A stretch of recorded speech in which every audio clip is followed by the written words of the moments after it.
السلام علیکم ورحمۃ اللہ تعالی وبرکاتہ نحمدہ ونصلی ونسلم علی سیدنا و مولانا محمد رسولہ النبی الامین المکین الحنین الکریم الرؤوف الرحیم وعلی آلہ الطیبین الطاہرین وصحبہ الکرام المتقین المخلصین وجمیع الاولیاء والصالحین وعلینا معہم اجمعین اما بعد فقد قال اللہ سبحانہ وتعالی فی کلامہ العظیم فاعوذ باللہ من الشیطان الرجیم بسم اللہ الرحمن الرحیم وَكُلًّا وَعَدَ اللَّهُ الْحُسْنَى صدق اللہ مولانا العظیم ان اللہ وملائکتہ یصلون علی النبی یا ایھا الذین آمنوا صلوا علیہ وسلموا تسلیما اللہم صل علی سیدنا محمد وعلی آل سیدنا محمد وبارک وسلم۔ معزز ناظرین، خطبہ مسنونہ میں نے جس آیت مبارکہ کی تلاوت کا شرف حاصل کیا ہوں، جس میں اللہ رب العالمین نے حضور اکرم سرور دو عالم صلی اللہ تعالیٰ علیہ وآلہ وسلم کے جمیع صحابہ کرام کے متعلق فرمایا وَكُلًّا وَعَدَ اللَّهُ الْحُسْنَى، ہم نے ہر ایک سے جنت کا وعدہ لیا ہے۔ یعنی حضور پاک علیہ السلام کے جمیع صحابہ جنتی ہیں، اس کا اعلان اللہ رب العالمین نے قرآن مجید میں بیان فرمایا۔ وَكُلًّا وَعَدَ اللَّهُ الْحُسْنَى، ہم نے ہر ایک سے جنت کا وعدہ لیا۔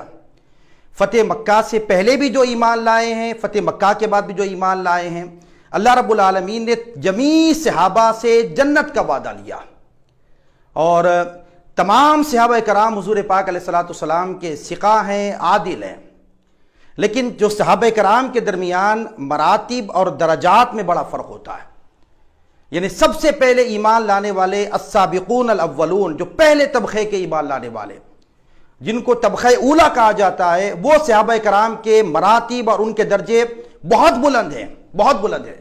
آج ہم جس شخصیت کے متعلق گفتگو فرما رہے ہیں وہ السابقون الاولون، جو پہلا طبقہ جو ایمان لانے والوں میں سے ہے، ان میں سے حضرت عمار بن یاسر بن عامر رضی اللہ تعالیٰ عنہ کا تذکرہ کر رہے ہیں۔ آئیے سامعین و ناظرین محترم، حضرت عمار بن یاسر رضی اللہ تعالیٰ عنہ ایک جلیل القدر عظیم صحابی رسول ہیں، اور جس وقت آپ نے اسلام قبول فرمایا وہ کیسا سخت ترین دور تھا۔ اولین دور، یعنی آقا علیہ السلام کے اعلان نبوت فرمانے کے بعد جو پہل جو ایمان لانے والے جو اشخاص ہیں، جن کو حضور پاک علیہ السلام کی صحابی ہونے کا جنہیں شرف حاصل ہوا ہے، ایمان لانے والوں میں جو پہلے طبقے میں جن کا شمار ہوتا ہے، ان میں حضرت عمار بن یاسر رضی اللہ تعالیٰ عنہ ہیں۔ آپ نے جس وقت اسلام قبول فرمایا، احادیث مبارکہ موجود ہے، بخاری شریف کو پڑھیں گے معلوم ہوگا کہ روایات میں آیا ہے کہ 7 مرد احباب نے اس وقت اسلام کو قبول فرمایا تھا۔ بعض روایات میں یہ کہ 30 صحابہ نے اس وقت اسلام قبول کیا تھا، مگر 7 صحابہ کرام اپنے ایمان کا اعلان فرمایا تھا۔ یعنی بخاری کی روایت میں کہ 7 اشخاص نے مردوں میں سے جنہوں نے اسلام کو قبول کیا، اپنے ایمان کو ظاہر فرمایا، اور 2 خواتین اس وقت اسلام کو قبول فرمایا تھا جس وقت آپ نے عمار بن یاسر رضی اللہ تعالیٰ عنہ نے اسلام کو قبول فرمایا۔ آئیے ناظرین محترم، آپ خود صحابی رسول ہیں، آپ کے والد گرامی حضرت یاسر وہ بھی صحابی رسول ہیں، اور آپ کی والدہ ماجدہ حضرت سمیہ رضی اللہ تعالیٰ عنہ آپ بھی جلیل القدر صحابیہ ہیں، اور اسلام کی جو سب سے پہلے شہیدہ ہیں وہ حضرت سمیہ رضی اللہ تعالیٰ عنہ ہیں، جو حضرت عمار بن یاسر رضی اللہ تعالیٰ عنہ کی والدہ ماجدہ ہیں۔ تو معزز ناظرین سامعین محترم، غریب الوطن ہونے کی وجہ سے، بے یار و مددگار ہونے کی وجہ سے، دنیاوی مال دولت جاہ نہ ہونے کی وجہ سے آپ پر ظلم و ستم ڈھایا گیا۔ یعنی آپ نے جس وقت اعلان کر دیا اسلام کے، اپنے ایمان کا اعلان کر دیا، تو اس وقت میں کفار مکہ نے آپ کو اذیتیں دی، آپ کی والدہ ماجدہ کو اذیت عطا فرمائی، اور حتیٰ کہ روایات میں آیا ہے، طبقات ابن سعد وغیرہ کو پڑھیں گے، الاصابہ فی تمیز الصحابہ کو پڑھیں گے، آپ صحابہ کرام کی اگر سیرت میں اگر پڑھیں گے، عمار بن یاسر رضی اللہ تعالیٰ عنہ کا تذکرہ اگر آپ پڑھیں گے تو یہ بات معلوم ہوگی۔ حضرت عمار بن یاسر رضی اللہ تعالیٰ عنہ جب اپنے ایمان آپ نے جب اعلان فرمایا اور اسلام میں داخل ہوئے تو آپ کو کیسی کیسی اذیتیں دی گئی ہے، اور اذیتیں کس طرح دی گئی ہے، تاریخ میں یہ بات موجود ہے۔ آپ کو دوپہر کے وقت میں گرم ریت پر آپ کو لٹایا گیا، گرم ریت پر آپ کو لٹایا گیا، حتیٰ کہ روایات میں یہاں تک بھی لکھا گیا ہے کہ گرم ریت پر لٹایا گیا، اور آپ کو انگاروں پر بھی، آگ کے انگاروں پر بھی آپ کو لٹایا گیا، اور روایت میں یہاں تک سیرت میں موجود ہے کہ ایک مرتبہ آپ کو انگاروں پر جس وقت لٹایا گیا، حضور اکرم سرور عالم صلی اللہ علیہ وسلم وہاں سے تشریف لے جا رہے تھے، آقا علیہ الصلوۃ والسلام نے حضرت عمار بن یاسر رضی اللہ تعالیٰ عنہ کے سر مبارک پر اپنے دست مبارک رکھا اور اس آگ سے مخاطب ہو کے فرمایا کہ اے آگ، جس طرح تو ابراہیم علیہ السلام کے حق میں ٹھنڈی ہو گئی تھی،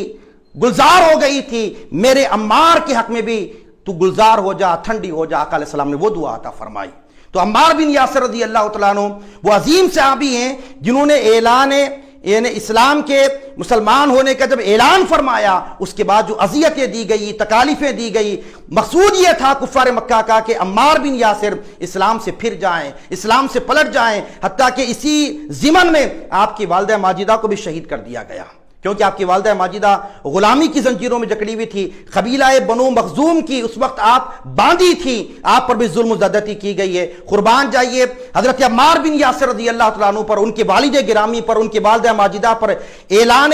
اسلام کے بعد جو اذیتیں، جو تکالیفیں انہوں نے برداشت کی ہے، تاریخ میں وہ تمام تر باتیں موجود ہیں۔ آئیے معزز ناظرین، سامعین محترم، میں حضرت عمار بن یاسر رضی اللہ تعالیٰ عنہ کے فضائل و مناقب آپ کے سامنے رکھتا چلوں، جو بالاتفاق تمام کتب حدیث میں، آپ بخاری پڑھیں گے، مسلم پڑھیں گے، ابو داؤد پڑھیں گے، ابن ماجہ پڑھیں گے، نسائی پڑھیں گے، کل کتب حدیث کو اگر آپ پڑھیں گے، اس میں تمام محدثین نے بالاتفاق حضرت عمار بن یاسر کے فضائل و مناقب کو بیان فرمایا۔ آئیے میں ایک روایت آپ کے سامنے رکھتا چلوں جس کو امام ترمذی نے روایت فرمایا اور اس کے راوی حضرت حذیفہ رضی اللہ تعالیٰ عنہ فرماتے ہیں کہ آقا علیہ الصلوۃ والسلام نے صحابہ کرام کے سامنے خطاب فرمایا، جمیع صحابہ کرام موجود تھے، فرمایا کہ مجھے نہیں معلوم میں تمہارے درمیان کب تک رہوں گا، فرمایا حضور نے۔ اور آقا علیہ السلام نے صحابہ کو فرمایا تم میرے بعد، اشارہ کیا سیدنا ابو بکر صدیق کی طرف، اشارہ کیا عمر بن خطاب کی طرف، دونوں کی طرف اشارہ کر کے صحابہ کو بتایا میرے بعد تم ان کی اقتداء کرنا۔ اور آگے حضور پاک علیہ الصلوۃ والسلام نے بیان فرمایا عمار کا طریقہ اختیار کرنا۔ جہاں حضور پاک نے صحابہ کو یہ تعلیم دی کہ میرے بعد اقتداء ابو بکر و عمر رضی اللہ تعالی عنہما کی کرنا، وہیں پر عمار بن یاسر رضی اللہ تعالیٰ عنہ کے طریقے کو تم اپنانا۔ اور ایک روایت جس کو امام ترمذی نے روایت فرمائی ہے، فرماتے آقا علیہ الصلوۃ والسلام نے ارشاد فرمایا جنت عمار کی مشتاق ہے، فرمایا اللہ اکبر سبحان اللہ، یعنی ہر کوئی جنت کا طلبگار ہوتا ہے، ہر کوئی جنت کا مشتاق ہوتا ہے، مگر میرے آقا صلی اللہ علیہ وسلم نے ارشاد فرمایا عمار کے لیے جنت مشتاق ہوتی ہے، فرمایا جنت عمار کے لیے مشتاق ہے، فرمایا وہ عظیم صحابی جن کے متعلق حضور نے فرمایا کہ جنت جس کی مشتاق ہے، جنت جس کی منتظر ہے، جنت جس کے انتظار میں ہے، وہ عمار بن یاسر رضی اللہ تعالیٰ عنہ کی ذات مبارکہ۔ اور ایک روایت میں جس کو امام ابن ماجہ روایت نقل فرماتے ہیں، حضرت ہانی بن ہانی رضی اللہ تعالیٰ عنہ کے راوی ہیں، آپ فرماتے ہیں کہ عمار بن یاسر رضی اللہ تعالیٰ عنہ ایک مرتبہ مولا علی شیر خدا سیدنا علی ابن ابی طالب کرم اللہ وجہ کریم سے ملاقات کے لیے تشریف لے گئے، اور روایت کے الفاظ ہیں جس وقت مولا علی کے دروازے پہ حاضر ہوئے، گھر پہ حاضر ہوئے، تو مولا علی نے جب دروازہ کھولا، حدیث مبارکہ کے الفاظ جس کو امام ابن ماجہ نے لکھا اپنی کتاب میں، حضرت مولا علی نے جب دروازہ کھولا فرمایا مرحبا الطیب المطیب، فرمایا مرحبا آپ کا استقبال ہے، پاک و پاکیزہ شخص کا میں استقبال کر رہا ہوں، فرمایا حدیث کے الفاظ ہیں، فرماتے ہیں کہ مرحبا الطیب المطیب، پاک و پاکیزہ کا میں استقبال کر رہا ہوں، فرمایا آئیے مرحبا آپ کا استقبال ہے۔ اس کے بعد جب عمار بن یاسر جب گھر میں تشریف لائے تو مولا علی شیر خدا نے فرمایا کہ میں نے رسول اکرم سرور عالم صلی اللہ تعالیٰ علیہ وسلم کو فرماتے ہوئے سنا کہ عمار کی ہڈیوں میں ایمان بھرا ہوا ہے، فرمایا اللہ اکبر۔ مولا علی فرماتے ہیں آقا نے فرمایا عمار کی ہڈیوں میں بھی ایمان بھرا ہوا ہے۔ امام نسائی فرماتے ہیں کہ عمار کی رگوں میں، خون میں، گوشت پوست میں، ہڈیوں میں، حتیٰ کہ مشاششتی، فرماتے ہیں کہ جو نرم ہڈی جس کو چبائی جا سکتی ہے، امام نسائی فرماتے ہیں کہ ایمان وہاں تک بھرا ہوا ہے، فرمایا سبحان اللہ، یعنی عمار بن یاسر کے گوشت و پوست میں، رگوں میں، خون میں، حتیٰ کہ ہڈیوں تک بھی ایمان بھرا ہوا ہے، فرمایا یہ فضیلت، یہ مناقب آقا علیہ الصلوۃ والسلام نے حضرت عمار بن یاسر رضی اللہ تعالیٰ عنہ کے بیان فرمایا۔ اور ایک روایت میں حضور نبی کریم نے ارشاد فرمایا کہ کتنے کمبل پوش ایسے ہیں، حدیث کے الفاظ ہیں جس کو امام طبرانی نے المعجم الاوسط میں بیان فرمایا، آقا نے فرمایا کتنے کمبل پوش ایسے ہیں جن کی لوگ کوئی پرواہ نہیں کرتے، فرمایا اور آگے حضور فرماتے ہیں اللہ کے نزدیک ان کا وہ مقام و مرتبہ ہے، وہ کسی معاملے میں قسم کھا لیں اللہ ان کی قسم کو پوری فرما دیتا ہے۔ اور آقا علیہ السلام نے آگے فرمایا عمار بن یاسر انہی کمبل پوش لوگوں میں سے ہے، فرمایا اللہ اکبر۔ یہ مقام، یہ فضائل آقا علیہ السلام نے حضرت عمار بن یاسر رضی اللہ تعالیٰ عنہ کے بیان فرمائے۔ اور ایمان لانے کے بعد کوئی ایسے غزوات، یہ بات یاد رکھ لیں، کوئی ایسے غزوات نہیں ہیں جن میں عمار بن یاسر شریک نہ ہوئے ہوں۔ اگر آپ پڑھیں گے غزوہ بدر سے لے کے غزوہ جو ہے نا تبوک تک اگر آپ دیکھیں گے، تمام جنگوں میں حضرت عمار بن یاسر حضور کے ساتھ موجود ہیں۔ ایسا ہی نہیں، حضور پاک علیہ السلام کے اس بظاہری دنیا سے پردہ فرمانے کے بعد جب دور صدیقی آیا وہاں پر بھی اس جنگوں میں آپ موجود ہیں، دور فاروقی میں ہو، دور عثمانی میں ہو، تمام جنگوں میں خلافت راشدہ کے ہر جنگوں میں مولا علی کے ساتھ بھی حضرت عمار بن یاسر رضی اللہ تعالیٰ عنہ شریک ہے۔ بتانا مقصود یہ کہ تمام غزوات میں، تمام جنگوں میں حضرت عمار بن یاسر رضی اللہ تعالیٰ عنہ شریک رہے۔ آپ ہجرت فرما کے جب مدینہ پاک تشریف لے گئے، 7 مہینے کے بعد جب مسجد نبوی کی تعمیر کا آغاز ہوا، اور اس وقت صحابہ کرام رضوان اللہ تعالی علیہ مجمعین اور آقا علیہ السلام خود اس میں شامل تھے تعمیر مسجد نبوی میں، حضور بھی پتھر اٹھاتے تھے۔ ایک جذبہ صحابہ کے درمیان آقا علیہ السلام نے پیدا کرنا مقصود تھا۔ حضور گئے، اپنے ہاتھوں سے سرکار نے پتھر کو، اینٹوں کو اٹھایا، اور عمار بن یاسر رضی اللہ تعالیٰ عنہ کو دیکھا آپ 2 اینٹ 2 پتھر اٹھا رہے تھے، فرمایا اللہ اکبر۔ یعنی آقا علیہ السلام نے اس وقت دیکھا آپ کے سر مبارک سے جو ہے گرد و غبار کو، مٹی کو صاف کیا، فرمایا اے عمار تمہارا کیا معاملہ ہوگا اس وقت میں، تم کو شہید کر دیا جائے گا۔ تو معزز ناظرین سامعین محترم، بتانا یہ مقصود ہے کہ حضرت عمار بن یاسر رضی اللہ تعالیٰ عنہ ایک عظیم المرتبہ صحابی ہیں، اور جن کے شب و روز کو بھی اگر دیکھا جائے قرآن مجید کی جو آیات ہے امن ہوا قانت آناء اللیل، اس کی آیت میں حضرت عبداللہ بن عباس تفسیر فرماتے ہیں کہ وہ جو راتوں کو شب بیداری کرتے ہیں،